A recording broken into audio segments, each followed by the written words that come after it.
बिस्मिल्लाहिर्रहमानिर्रहीम। अस्सलाम वालेकुम वरहमतुल्लाहि वबरकातुहू। आज हमारा ऑनलाइन लेक्चर्स के सीरीज़ का 11th सेशन है।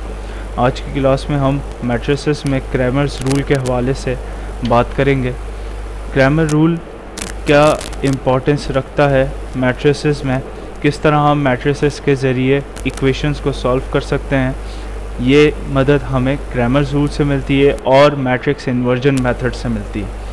क्रैमर रूल एक तरह से फार्मूला डिराइव कर देता है जो हम आसानी से किसी वैल्यू को निकालने के लिए हमें चाहिए। फॉर एग्ज़ाम्पल, अगर एक इक्वेशन आपके सामने लिखी है 3x + 5y = 8 और इसी तरह दूसरी एक इक्वेशन लिखी हुई है 2x + 2y = 4। अब आंसर इसका फॉर एग्ज़ाम्पल x की वैल्यू 1 है, y की भी वैल्यू 1 है, इसका आंसर ये है। दोनों सिस्टम ऑफ इक्वेशंस में सॉल्व है, आंसर 1 आ गया। आपने इसको सॉल्व किया होगा सब्स्टिट्यूशन मेथड से, आपने इसको सॉल्व किया होगा कन्वर्जन मेथड से। इन सारे मेथड से सॉल्व करने के बाद जो हमारा आंसर आता है वो हमारा सॉल्यूशन सेट बनता है।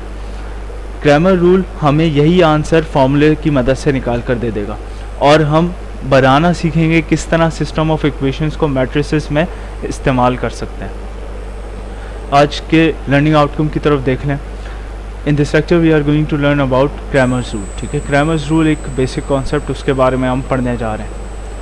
आज की क्लास में इस्लामिक मोटिवेशन जो पिछले 3 से 4 सेशंस में मिस हो रही थी, इंशाल्लाह आज उसको इंक्लूड किया है। आज जो इस्लामिक मोटिवेशन मैं बताना चाहूँगा वो है ज़िक्र इलाही। हुज़ूर अकरम सल्लल्लाहु अलैहि वसल्लम का इरशाद है, जन्नत में जाने के बाद अहले जन्नत को दुनिया में किसी चीज़ का भी कल्क अफसोस नहीं होगा, वजह से इसके वो घड़ी जो दुनिया में उन्होंने अल्लाह के ज़िक्र के बगैर गुजारी होगी। हमें भी चाहिए कि हम अल्लाह के ज़िक्र को ज़्यादा से ज़्यादा करें और इसी में ज़्यादा मशगूल रहें। किसी बेकार चीज़ में मशगूल होने से फ़ायदा भी नहीं है, उल्टा नुकसान है। तो चलते हैं आज के लेक्चर की तरफ। पहला जो यहाँ पर स्लाइड आपके सामने आ रही है वो बताएगी हमें कि किस तरह क्या मेथड है जिसके ज़रिए हम सिस्टम ऑफ इक्वेशंस को सॉल्व करेंगे।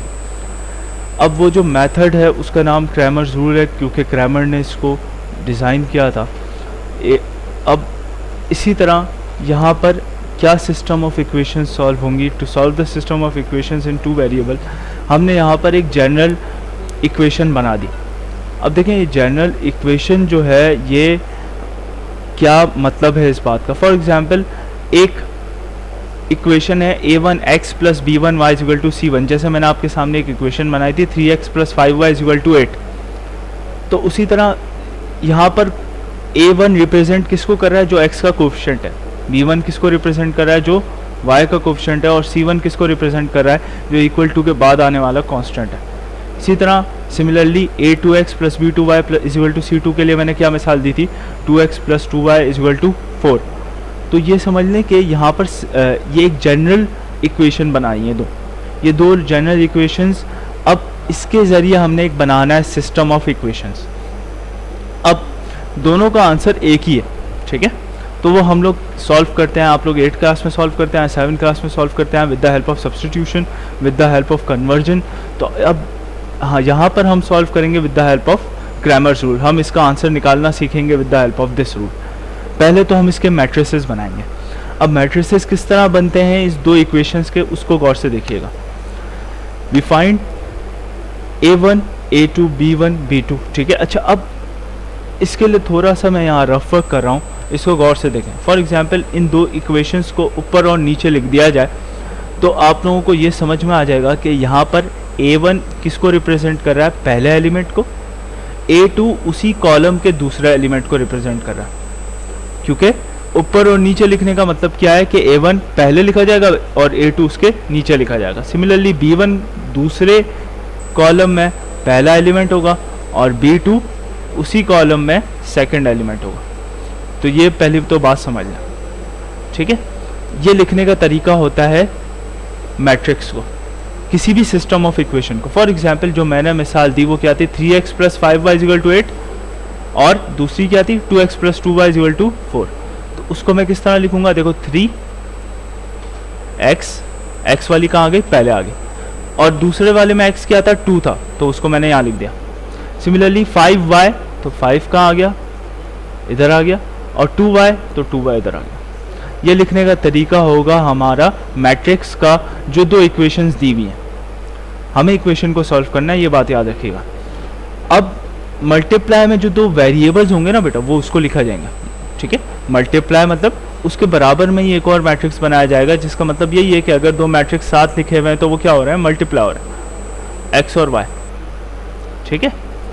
जो दो वेरिएबल हैं, यहाँ कौन से दो वेरिएबल हैं, एक्स और वाई हैं। याद रखिएगा a1, b1 और c1 वेरिएबल नहीं है, ये नंबर्स हैं, दो कोएफिशिएंट है और एक कांस्टेंट है। इज इक्वल टू क्या होगा, इज इक्वल टू वो दो कांस्टेंट है जो आ रहे हैं, c1 और c2, ठीक है। तो अगर आप लोग इसकी स्क्रीनशॉट लेना चाहें तो ले लें, क्योंकि ये हर जगह यूज़ होगा। अच्छा, ग्रामर्स रूल में हमें इसको बनाने की वैसे ज़रूरत नीड नहीं है, लेकिन सिर्फ समझाने के तौर पे बना रहा हूँ कि आप लोगों को इसके बाद जो स्टेप करूँगा वो समझ में आएगा। ये जितना नीचे लिखी हुई है वी फाइंड के बाद, वो सारी चीज़ें तभी समझ आएंगी जब आप लोगों ने ये समझ लिया होगा। सेम बात यही है, मैंने जो मिसाल दी थी 3x + 5y = 8, तो अब मैं मल्टीप्लाई में कौन से दो वेरिएबल लिख रहा हूँ, जो वेरिएबल्स हैं x और y। सिमिलरली इक्वल टू के बाद क्या, इक्वल टू के बाद वो कांस्टेंट नंबर्स हैं, जैसे 3x + 5y = 8 है, तो 8 लिखा जाएगा पहले, और 2x + 2y = 4 है, तो 4 लिखा जाएगा बाद में। तो लिखने का तरीका समझा रहा हूँ, अभी सॉल्व हम लोग कुछ नहीं कर रहे, इसको दिमाग में बिठा लें। ये वो चीज़ें हैं जो आप लोगों ने याद रखनी है। वेरिएबल हमेशा याद रखिएगा, x और y होंगे, या फिर कोई और दो वेरिएबल्स भी हो सकते हैं, लेकिन वो वेरिएबल्स की पहचान क्या है कि वेरिएबल्स सिर्फ अल्फ़ाबेट्स में होंगे, नंबर्स जो होंगे वो क्या होंगे, किस फॉर्म में होंगे, नंबर्स के फॉर्म में होंगे, ये बात याद रखिएगा। यहाँ पर जो a1, b1 और c1 नहीं है, ये कांस्टेंट है, ये मैं अपनी तरफ से बता रहा हूँ। जो भी सवाल आएगा वो तो इसी फॉर्म में आएगा जो मैंने मिसाल दी, 3x + 5y = 8, तो उसमें तो वाज़े पता है आपको क्या होंगे, वेरिएबल x और y होंगे। नाउ देन, अब देख लें इसका क्रैमर रूल है क्या। देखें, अगर इसी मैट्रिक्स को अगर आप देखें तो ये बिल्कुल कहाँ बना हुआ है, यहाँ बना हुआ है, ठीक है। लेकिन अब ये मैट्रिक्स नहीं है, ये क्या बन गया, गौर से देखें, इसके साइन में स्क्वायर ब्रैकेट नहीं है, ये बन गया है डिटर्मिनेंट, और D रिप्रेजेंट्स डिटर्मिनेंट, ठीक है। जो दो सिस्टम्स ऑफ इक्वेशन है उसका जो मैट्रिक्स बनेगा उसका डिटर्मिनेंट क्या है। फॉर एग्जांपल अगर मैं सवाल सॉल्व करूँगा, फॉर एग्जांपल मैं ये सवाल सॉल्व कर रहा हूँ, ये जो आपके सामने है, इसको मैं सॉल्व करूँ तो मैं कैसे लिखूँगा, मैं पहला स्टेप लिखूँगा D = इसको मैं पीछे वापस ले जाता हूँ, D = 3। अच्छा, मैं अब मुझे मैट्रिक्स नहीं बनाना है, ठीक है, तो मैं किसका सिंबल बनाऊँगा, डिटर्मिनेंट का। मैंने लिखा 3 2 5 2, दैट्स इट। फिर मैंने मैट्रिक्स बना दिया। चलें इसको सही कर लेते हैं। अब जब ये हमने मैट्रिक्स बना दिया, अब सॉल्व करने का तरीका क्या होगा, आपको डिटर्मिनेंट निकालना आता है। डिटर्मिनेंट का क्या होता है answer, primary diagonal multiplied minus secondary diagonal multiplied. 3 2 ज़ा 6, 6 - 10 -4 आ गया। अब ये कैसे यूज़ होगा आंसर निकालने में, ये बाद में सीखेंगे। अभी मोटी मोटी चीज़ें ये याद रखने वाली आप लोग याद रखें, ठीक है। सवाल आएगा, मैं अभी बिल्कुल, आज की क्लास हमारी बहुत एक्सटेंड होने वाली है, इंशाल्लाह 30 से 32 मिनट पे जाएगी, क्योंकि हम लोगों ने ये पूरी समझनी है चीज़ें, ठीक है। तो आज की क्लास को मैं शायद ऐसा हो सकता है वापस रिपीट करूँ नेक्स्ट सेशन में। चलें, ये समझ में अगर आप लोगों को आ गया तो अब मैं यहाँ पर इस सब को इरेज कर देता हूँ। अब देख लें हमारे इस मिसाल को, ठीक है, जो मैंने यहाँ पर लिखी है ऊपर, ठीक है, इसको देख लें गौर से। अब यहाँ पर इसका जो D होगा वो क्या होगा, इसका D यही होगा, इसी सेट को बना देंगे, बस सिंबल किसका बनाएंगे, सिंबल बनाएंगे डिटर्मिनेंट। dx क्या होगा, देखो डिटर्मिनेंट ऑफ x का मतलब क्या है, देखें जो x के वो हैं कोएफिशिएंट्स हैं वो कौन से हैं, a1 और a2, कहाँ आ रहे हैं, वो मैट्रिक्स में पहले कॉलम में आ रहे हैं, उनकी जगह पे लिख दोगे किसको, C1 और C2 को। यानी अब C1 और C2 को लिखने के बाद क्या निकालोगे, dx निकालोगे, यानी x का डिटर्मिनेंट। सिमिलरली y का डिटर्मिनेंट क्या होगा, जहां B1 और B2 आ रहे हैं, कहाँ आ रहे हैं, सेकंड कॉलम में आ रहे हैं, वहां लिख दोगे C1 और C2 की वैल्यू और निकालोगे y का डिटर्मिनेंट। कैसे यूज होगा इसको बात के लिए रखें, अभी सिर्फ इसमें चीज़ें समझने, करना क्या होगा, करना ये 3 चीज़ें। पहले चौथी चीज़, पहली चीज़ क्या है, मैट्रिक्स बनाना, जो सिर्फ अपनी इंफॉर्मेशन के लिए एग्जाम में सिर्फ पेंसिल से बना के आएंगे, लेकिन जब तक बनाएंगे जब तक क्रैमर्स रूल है। मैट्रिक्स इन्वर्जन में आप लोगों ने पूरे स्टेप्स दिखाने हैं। यहाँ मैं सिर्फ आपको लीनियंसी दे रहा हूँ, आपने क्या करना है, सिर्फ स्टार्ट कहाँ से लेना है, यहाँ से ले लेना है इस स्टेप से। सवाल का कैसे करना है नेक्स्ट स्लाइड में इंशाल्लाह आपको नज़र आएगा, गौर से देखिएगा। अच्छा, ये जो इन्फॉर्मेशन मैंने नीचे लिखी है, इससे मैं इसके लिए मैं वापस आऊँगा पीछे, ठीक है। तो इसको आप लोगों ने देख लेना है, सिर्फ अभी समझने की बाद में रखेंगे, क्योंकि सवाल समझ लें फिर इसके बाद आते हैं इसके ऊपर। चलें, अब आता है आपका पहला, solve by using Cramer's rule, ठीक है। अच्छा, ये जो इक्वेशन है 5x - 2y = 1, ये रिप्रेजेंट इसको कर रही है, a1x + b1y = c1, ठीक है। ये एक इक्वेशन बन गई हमारी। नाउ देन यहाँ पर आया 2x - y = 0, ये कौन सी इक्वेशन बन गई, हमारी दूसरी इक्वेशन बन गई, ठीक है। अब मैं बना रहा हूँ यहाँ मैट्रिक्स, ठीक है। आपकी आसानी के लिए मैंने यहाँ पर क्या बना दिया, मैट्रिक्स बना दिया। मैट्रिक्स यहाँ बना रहा हूँ ताकि आप लोगों को समझ में सही से आ सके। देखें मैट्रिक्स कैसे बनेगा इसका, मैट्रिक्स बनाया मैंने 5 - 2 2 और -1। कैसे बनाया ये, देखें 5 x का कोफिशिएंट, दूसरा x का कोफिशिएंट क्या है, 2। देखें x तो दोनों में सेम है, कोफिशिएंट दोनों का अलग है, 5 और 2 सेम भी हो तो हमने उसी को लिख देना है। जो कोफिशिएंट होगा x का वो पहले कॉलम में, दूसरे कॉलम में y के कोफिशिएंट्स -2 और यहाँ कुछ नहीं, इसका मतलब है 1, यानी -1 आ गया। अब देखें ये हमारा बन गया matrix of the system of these equations, ठीक है। जब ये मैट्रिक्स बन गया, अब अच्छा इक्वल टू C1 और C2 की वैल्यू क्या है, C1 और C2 की वैल्यू है, एक की 1 है और दूसरे की क्या है, 0 है। C1 1 है और C2 क्या है, 0 है। सॉल्व करेंगे कैसे, सॉल्व ऐसे करेंगे, चले ये पूरा ही बना देते हैं। ये मैंने बना दिया। अब इसको देखते हुए, इससे मदद देते हुए आपने क्या बनाना है, D बनाना है। सबसे पहले क्या करना है, देखें A इन्वर्स जब भी निकालते थे तब भी क्या करते थे, डिटर्मिनेंट पहले निकालते थे, फिर इसके बाद A inverse adjoint upon determinant करके आंसर निकाल देते थे। यहाँ क्या करना है, यहाँ भी यही करना है कि इस मैट्रिक्स का आपने क्या निकालना है, डिटर्मिनेंट निकालना है। डिटर्मिनेंट निकाला है तो सिंबल किसका बनेगा, डिटर्मिनेंट का बनेगा। यानी देखें, अच्छा वही इससे लिंक करते हुए A1 कहाँ आएगा, पहले कॉलम में, A2 कहाँ आएगा, पहले कॉलम में, B1 कहाँ आएगा, सेकंड कॉलम में, B2 आएगा सेकंड कॉलम में।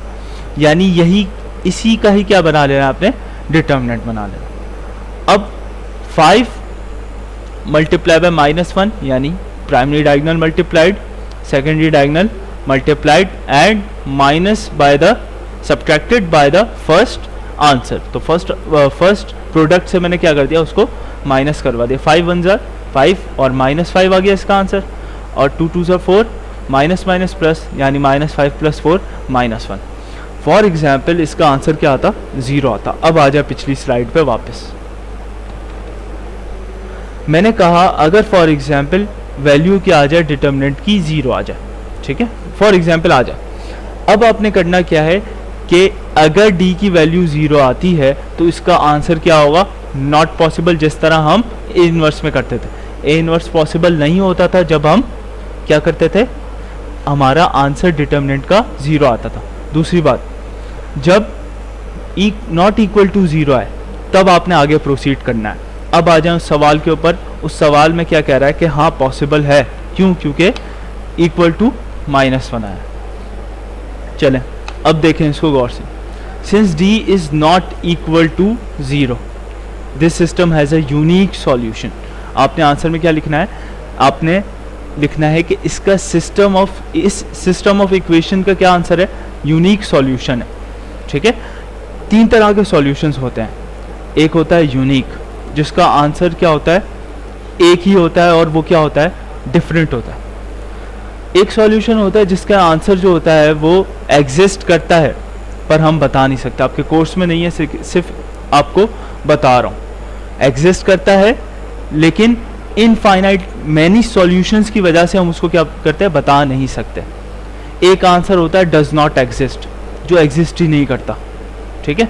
आपके लेवल पे डज नॉट एग्जिस्ट और मैनी सॉल्यूशंस वाला क्या होगा, सेम होगा। तो आपने लिख के आ जाना है सिर्फ के this is not possible because d is equal to 0, therefore the system of equations does not have a solution। आपने सिर्फ ये लिख के आ जाना कि कोई सॉल्यूशन नहीं है, दैट्स इट। यूनिक सॉल्यूशन कब होगा, जब नॉट इक्वल टू 0 होगा। ऑब्वियसली एग्जामिनर बेवकूफ़ नहीं है, वो आपको क्या देगा, यूनिक सॉल्यूशन ही देगा, क्योंकि उसको यहाँ पर ख़त्म नहीं करना सवाल, उसको आपको पूरा वसूल करना है, पूरा सवाल वसूल करना है। तो इस वजह से वो क्या करेगा, आपको ऐसा कोई क्वेश्चन देगा जिसका यूनिक सॉल्यूशन।